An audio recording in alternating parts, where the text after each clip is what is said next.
Hi guys! Gagara na naman tayo ngayon dito sa Maragondon, Cavite. So, pupunta tayo ngayon kung nasa ng pinakasikat at tinadayo dito sa Maragondon, Cavite na Kabyang Tunnel. Yes! You heard it right. So, ito po yung tinadayo ng mga motorista. Ayan, nagpapapicture si Kuya. Dito tayo dadaan na tabi. Yan, perfect. So, ngayon, dito tayo sa loob ng Kabyang Tunnel. Pag dumadaan ng mga motorista dito, ay nagbubusina sila ng malalakas. Pero syempre kami, hindi kami bubusina. Hindi lalabas tayo sa lagusan ng liwanag. So, nandito tayo ngayon. Yan. At ang ating palang gagawin ngayon is pupuntahan natin yung mga nagkalap na unggoy. Yes, opo. Marami po unggoy dito sa Maragondon, Cavite. Dito po, isa sa mga natitira na maganda ang mga puno, ang kalikasan, at napapreserve ng gobyerno ang kalikasan dito. So, ito na nga po, ay talaga namang bukod sa matataba lupa, ay ang gubat dito ay talagang napapanatili at ligtas. Yung nga pupunta rito, syempre, meron din tayo mga pulis dito na kaantabay. Bawal din po manghuli ng kahit anong mga wildlife dito. Lalo na po yung mga ibon, lalo na rin po yung mga unggoy. So, nandito na po tayo sa kanilulugan. Ito na po yung papunta sa mga unggoy. Siyempre, maraming unggoy sa ating paligid, pero ito ay totoong unggoy. So, ayan po, nakikita po ninyo. Ayan po si Popoy at mamaya may partner siya dyan. Ayan po si Basya. Ayan po. So, dito, allowed naman po magpakain as long as wag po mag-iiwan ng mga balat ng chichirya katulad ng plastic na pwedeng makasama sa kalusugan ng mga hayop dito sa gubat. Lalo na sa mga unggoy.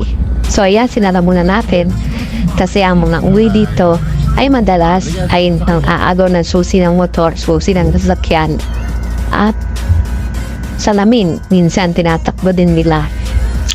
So, ayan po. Marami po talagang unggoy dito. Yan po. Hindi po yan unggoy.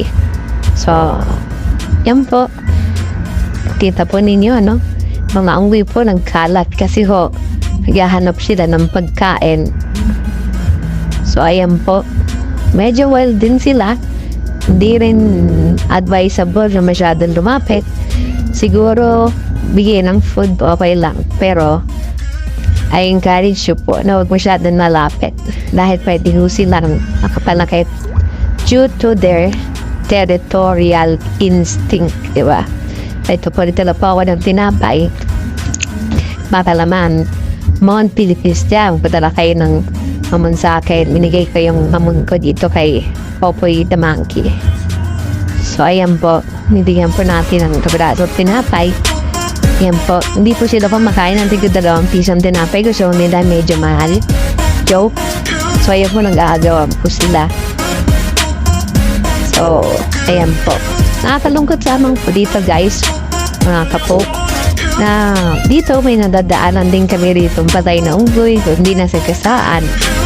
Eh, hindi sinasadya. Or, baka dahil po sa gabi or madilim, nagsagasaan sila. Pag may sasakyan, mabilis na dumadaan dito. So, yun nga po, guys. Hindi po pwede manghuli ng unggoy or kahit na anong wildlife na hayop dito sa gubat. Bawal na bawal po. So, thank you po kay Kuya Iman nagpahiram ng van ngayon. At tayo po ay nakapag-ikot-ikot dito sa lalawigan ng Cavite. Dito po sa Maragondon. So, ayan guys, tumayo na si Popoy. Pero kailangan na namin umalis. Kaya bye-bye Popoy. So, ito guys, pabalik na kami. At tadaan kami ulit doon sa madilim na tunnel ng Kabyang. So, dito po, may makikita po kayong pulis dahil may camp po sila dito. Kaya safe na safe po ang motorista at mga turistang pupunta dito sa Maragondon. So, hindi rin po ay magugutom dahil kabi-kabila po ay may mga tindahan po at may mga kainan.